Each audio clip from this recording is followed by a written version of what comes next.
നമുക്കറിയാം, കഴിഞ്ഞ ചൊവ്വാഴ്ച മുതൽ രണ്ട് MLA-മാർ, UDF MLA-മാർ, ശ്രീ സനീഷ് കുമാർ ജോസഫും AK അഷ്റഫും സഭാ കവാടത്തിന് മുന്നിൽ സത്യാഗ്രഹം അനുഷ്ഠിക്കുകയായിരുന്നു. കുന്നംകുളത്തെ പോലീസ് അതിക്രമത്തിൽ ബന്ധപ്പെട്ട പ്രതികളായ പോലീസ് ഉദ്യോഗസ്ഥന്മാരെ സർവീസിൽ നിന്ന് പിരിച്ചുവിടണം എന്ന ആവശ്യം ഉന്നയിച്ചുകൊണ്ടാണ് ഈ അനിശ്ചിതകാല സത്യാഗ്രഹം ആരംഭിച്ചത്. ഇന്ന് സഭാ നടപടികൾ തീരുന്ന സാഹചര്യത്തിൽ ഞങ്ങളെ സഭാ നടപടികൾ ബഹിഷ്കരിച്ച് ഈ സമരം ഇന്ന് താൽക്കാലികമായി ഇവിടെ അവസാനിപ്പിക്കുക. കാരണം ഇനി 29, 30 തീയതികളിൽ മാത്രമാണ് നിയമസഭ ഉള്ളത്.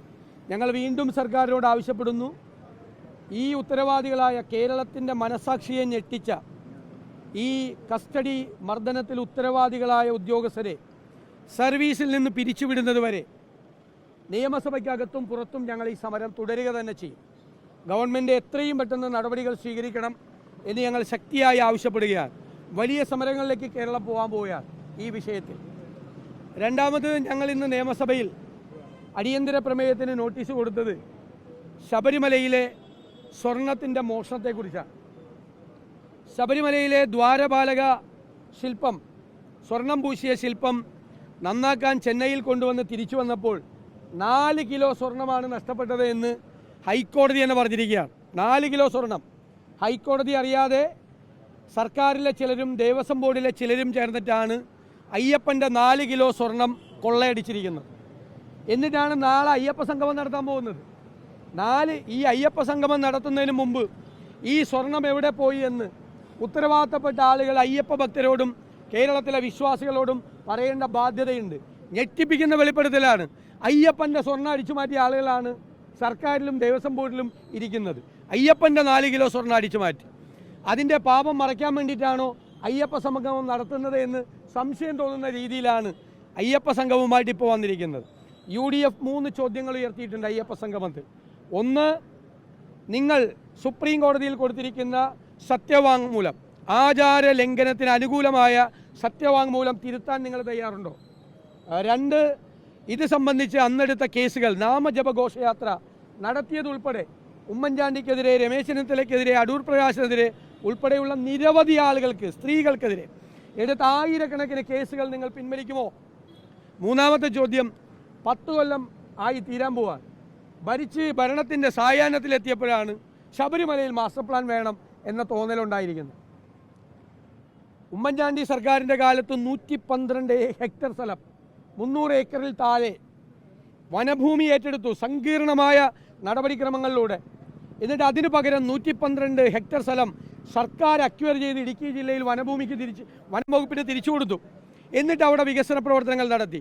9 കൊല്ലമായി ശബരിമലയിൽ ഒരു വികസന പ്രവർത്തനവും നടത്താത്ത സർക്കാർ 10ാമത്തെ കൊല്ലം തെരഞ്ഞെടുപ്പ്, 2026 പ്രശ്നം, തെരഞ്ഞെടുപ്പിന് തൊട്ട് മുമ്പ് മാസ്റ്റർ പ്ലാനുമായി ഇറങ്ങിയത് ജനങ്ങളെ കബളിപ്പിക്കാനല്ല. ഈ 3 ചോദ്യത്തിനും ഉത്തരം പറഞ്ഞിട്ട് വേണം. നിങ്ങൾ കണ്ടില്ലേ അയ്യപ്പ സംഗമത്തിൻ്റെ വലിയ ബോർഡിൽ വെച്ചിരിക്കുന്ന തിരുവനന്തപുരത്ത്?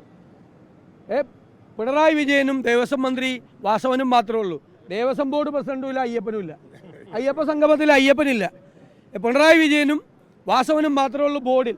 ദേവസ്വം ബോർഡില്ല. ദേവസ്വം ബോർഡാണ് മുന്നിൽ നിന്ന് നയിക്കുന്നതെന്ന് പറഞ്ഞു. ദേവസ്വം ബോർഡിൻ്റെ പ്രസിഡന്റിന് സ്വാഗത സംഘത്തിൽ കൊടുത്തിരിക്കുന്നത് ഫുഡ് കമ്മിറ്റി അധ്യക്ഷനാണ്. Devaswom board president. ഈ നാടകം അയ്യപ്പ ഭക്തർ തിരിച്ചറിയും. ഈ കാപട്യം നന്നായി നടത്തിയത്, പഴയ കാര്യമൊക്കെ ആളുകൾ മറന്നുപോയതാണ്. അതെല്ലാം ആളുകളുടെ ഓർമ്മയിലേക്ക് വീണ്ടും നമ്മൾ എത്തിയിരിക്കുകയാണ്. പിന്നെ കഴിഞ്ഞ 3 ദിവസമായിട്ട് സർക്കാർ എന്തുകൊണ്ട് വന്നാലും 2 മണിക്കൂർ ചർച്ചയാണ്. 2 മണിക്കൂർ ചർച്ച. അത് എന്തിനെ ഭയപ്പെട്ടിട്ടാണ് 2 മണിക്കൂർ ചർച്ച വയ്ക്കുന്നതെന്ന് ഞങ്ങൾക്കറിയാം. ഞങ്ങളത് പറയുന്നത്. ഞങ്ങൾ ചർച്ചയിൽ പങ്കെടുത്തു. 3 ദിവസവും സർക്കാർ തല കുനിച്ചാണ് ഇറങ്ങിപ്പോയത്. ഇന്നെന്ത് പറ്റി? ഇന്ന് സ്വർണം, ഞങ്ങൾ 2 മണിക്കൂർ ചർച്ചയ്ക്കാണ് വന്നത്. സ്വർണം തട്ടിക്കൊണ്ടുപോയത്, സ്വർണം അടിച്ചു മാറ്റിയതാണ്. അടിച്ചു മാറ്റിയത് കൊണ്ട് അത് ചർച്ചയില്ല. അടിച്ചു മാറ്റിയതാണ് സ്വർണം. അപ്പോൾ ശബരിമല അയ്യപ്പൻ്റെ സ്വർണം അടിച്ചു മാറ്റിയതിനെക്കുറിച്ച് സർക്കാരും ദേവസ്വം ബോർഡും കാര്യങ്ങൾ ഭക്തരോട്, വിശ്വാസികളോട് പറയാതെ അയ്യപ്പ സംഗമത്തിന് പോകരുത് എന്നാണ് ഞങ്ങളുടെ അഭ്യർത്ഥന. അല്ല, ഞങ്ങൾ പറഞ്ഞല്ലോ, ഞങ്ങൾ ഒരു ബഹിഷ്കരണവും പ്രഖ്യാപിച്ചിട്ടില്ല. പക്ഷേ ഈ 3 ചോദ്യത്തിന് ഉത്തരം പറയാതെ ഞങ്ങളില്ല. അത് വളരെ പ്രധാനമാണല്ലോ. ഏറ്റവും പ്രധാനപ്പെട്ട 3 ചോദ്യങ്ങൾ UDF ഉയർത്തിയിരിക്കുന്ന 3 ചോദ്യങ്ങളാണ്. ഈ പോലീസ് ഉദ്യോഗസ്ഥന്മാർക്കെതിരെ നടപടിയെടുക്കുന്ന ആ സമരം ഇനി അടുത്ത സമരം തുടരും. അത് ഞങ്ങൾ ആലോചിച്ചിട്ട് അടുത്ത സെഷനിലേക്ക് പോകും. ഞങ്ങൾ പറയുന്നത് അനിശ്ചിതകാലമാണ്. സാധാരണ സഭയിൽ കവാടത്തിൽ സമരം ഇരിക്കുമ്പോൾ സഭ തീരുന്ന അനുസരിച്ച് അത് നിർത്തുകയും അത് അങ്ങനെയാണ് സമരം നേരത്തെ മുതൽ. ഉറപ്പായിട്ട് വ്യാപിച്ചല്ലോ. സമരം എല്ലായിടത്തും നടക്കുമല്ലേ. ഇന്നലെയും കുട്ടികൾ ജയിലിൽ പോയില്ലേ. ഇന്നലെയും തിരുവനന്തപുരത്ത് 12 പേർ, KSU പ്രസിഡന്റ് അടക്കം 12 പേര് റിമാൻഡിലാണ് ഇന്നലെയും. വ്യാപകമായി സംസ്ഥാനത്ത് സമരം നടക്കുകയാണ്. ആ സമരം UDF കൂടി ഏറ്റെടുക്കും.